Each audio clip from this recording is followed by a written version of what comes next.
Let's talk about Stephen Reuther, a name you might not know, but one that quietly shaped the movies you love.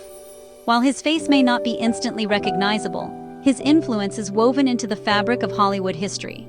You may not realize it, but chances are, you've seen and cherished the films he helped bring to life, classics that defined an era and left a lasting mark on pop culture. Born in 1951 in the sun-soaked city of St. Petersburg, Florida, Stephen's early years were a world away from the bright lights and red carpets of Hollywood. He grew up in a close-knit community, surrounded by palm trees and the gentle hum of suburban life. He wasn't handed any shortcuts or special privileges. Stephen was just a regular kid, navigating the ups and downs of childhood, but always carrying a spark of ambition and a dream that seemed bigger than his small town. What truly set him apart from his peers? An insatiable curiosity. While other kids played outside, Stephen was often lost in thought, wondering about the magic behind the movies he watched. He didn't just want to be entertained.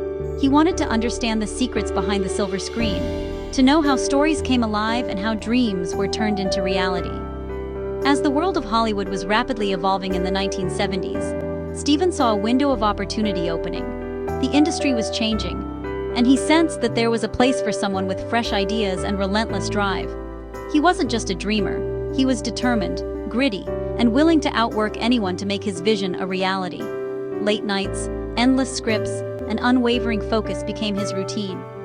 Fueled by ambition, Stephen made the bold decision to leave his familiar Florida home and journey across the country to Los Angeles, the beating heart of the movie business. It was a leap of faith, but one he knew he had to take.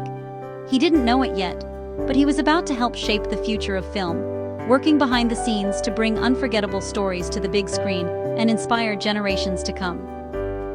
Let's dive deeper and discover how Stephen Reuther's journey would leave an indelible mark on Hollywood history. Stephen's journey to Hollywood was anything but direct. He started at the bottom, learning the business from the ground up: contracts, distribution, the unglamorous side of film. Every job was a lesson, every connection a step forward. At the Salke Company, he mastered the art of getting movies into theaters. He learned that a good story mattered more than a big budget or a famous name. That belief became his guiding principle. Stephen built a reputation as a sharp, reliable, business-minded producer. Hollywood took notice. He was ready for his big break. All he needed was the right opportunity, and it was coming soon.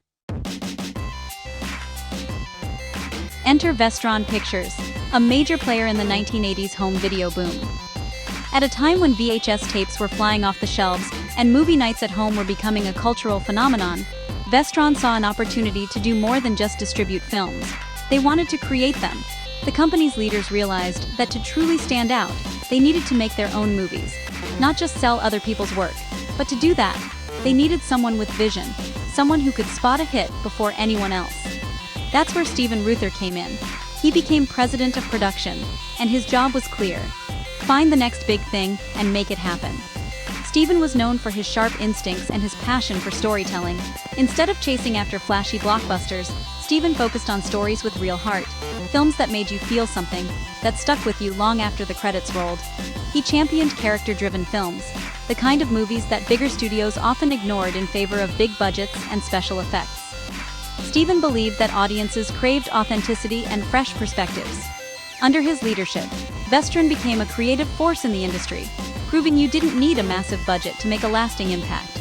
The company became known for taking risks and nurturing new talent. Stephen created a haven for unique stories and fresh voices, giving opportunities to filmmakers who might have been overlooked elsewhere. Vestron became a place where creativity thrived. Then, one day a script landed on his desk. A story about a girl, a guy, and a summer of dancing. It was different, heartfelt, and full of potential. The script was called Dirty Dancing. At first glance, it seemed like a simple romance, but Stephen saw something more, a story that could resonate with audiences everywhere. Stephen saw its potential when no one else did. This was his moment to prove that a great story, told with passion, could become a cultural phenomenon. Dirty Dancing was a tough sell from the very beginning. A small budget, a niche story about summer love and self-discovery, and a script that was turned down by almost every major studio in Hollywood.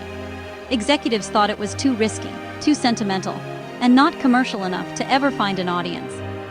The project seemed destined to be forgotten, just another script gathering dust in a pile of rejections.